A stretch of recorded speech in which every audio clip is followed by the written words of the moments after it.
Hello મિત્રો, radiant education સેન્ટરમાં તમારું સ્વાગત છે। આજના વિડીયોમાં આપણે જોઈશું કે ટેટ 2ની અંદર જે મેરિટની ગણતરી થાય છે તે કઈ રીતના થાય છે। માની લો કે અહીંયા 67.52 લખેલા છે, તો એ 67.52 કઈ રીતના આવેલા છે એ આપણે જોઈશું આજના વિડીયોની અંદર। તો આની અંદર એવું છે કે તમે જો બીએસસી કરેલું હોય, માની લો કે તમે બીએસસી કરેલું છે, એમએસસી કરેલું અને બીએડ કરેલું હોય છે, તેની જે પર્સન્ટેજ આવ્યા હોય છે તેના ટકા કઈ રીતના ગણવામાં આવે છે એ આપણે ચેક કરીશું આજના વિડીયોમાં। તો માની લો કે તમે બીએસસી કરેલું છે તો બીએસસીના 20% ગણવામાં આવે છે, પછી છે એમએસસીના 5% ગણવામાં આવે છે અને બીએડના ગણવામાં આવે છે 25%। અને જે ટીઈટી એટલે કે ટેટ 2ની અંદર જે માર્ક લાવ્યા હોય, 150માંથી જે માર્ક લાવ્યા હોય છે તેની અંદરથી જે માર્ક આવે એના 50% ગણવામાં આવે છે અને એ ટોટલ કરીને જે માર્ક આવે છે એનું કેલ્ક્યુલેશન કરવામાં આવે તો આટલા માર્ક બતાવે, એટલે કે 67.52 જે બતાવે છે એ રીતના મેરિટની ગણતરી થતી હોય છે। તો આજના વિડીયોમાં આપણે એ જ જોઈશું કે કઈ રીતના મેરિટની ગણતરી થાય છે। માની લો કે બીએસસીની અંદર તમારે આવ્યા છે 70% આવેલા છે, એટલે કે 70% એટલે ગ્રેજ્યુએટ બીએસસીના 20% ગણાતા હોય છે ટેટની અંદર।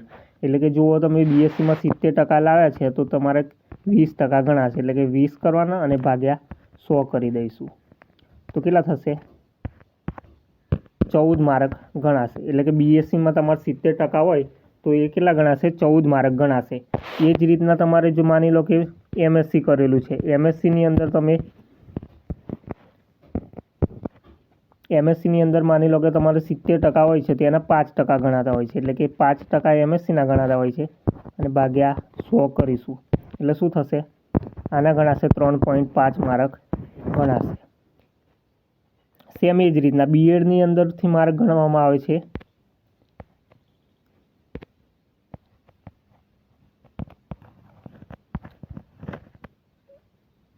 બીએડના 25% ગણાતા હોય છે। બીએડના કેટલા? 25% ગણાતા હોય, એટલે કે તમારે બીએડની અંદર 80% આવેલા હોય અને એના 25% કરીએ આપણે એટલે કેટલા થશે?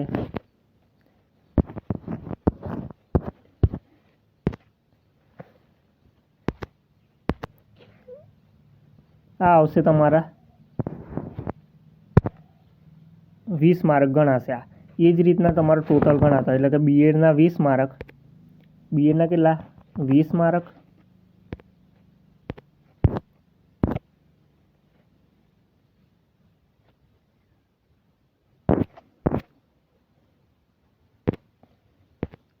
બીએસસીના 14 અને એમએસસીના 3.5, આનું ટોટલ કરવામાં આવે તો થશે તમારે 20, આ થશે 37.5, એટલે કે આ થઈ જશે તમારે 50માંથી આ થશે। બીજા રહ્યા 50 માર્ક, 50% કોના ગણવામાં આવે છે? તો એ આવે છે ટેટની અંદર જે માર્ક આવ્યા હોય એના 50% ગણવામાં આવતા હોય છે। એટલે કે માની લો કે તમારે ટેટની જે પરીક્ષા આપેલી હોય, ટેટ 2ની જે પરીક્ષા આપેલી હોય છે એ 150 માર્કમાંથી કેટલા લાવ્યા હોય? 150માંથી માની લો કે 100 માર્ક લાવેલા હોય તો એના 50% ગણવામાં આવતા હોય છે, એટલે કે 100 50 ભાગ્યા 150 કરીશું।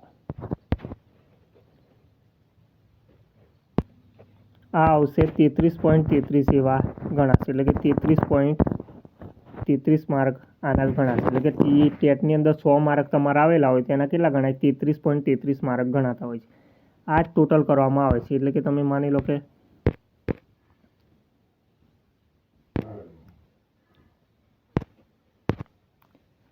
આ જે 33.33 માર્ક આવેલા છે એ આપણે આની અંદર મૂકી દઈએ, એટલે કે માની લો કે આ રીતના મૂકી દઈએ 33.33, તો આ થઈ જશે 8, એટલે કે 70.8 માર્ક ગણાતા હોય। એટલે કે તમારું ટોટલ માર્ક કેટલા ગણાય? 70.8 માર્ક ગણાતા હોય।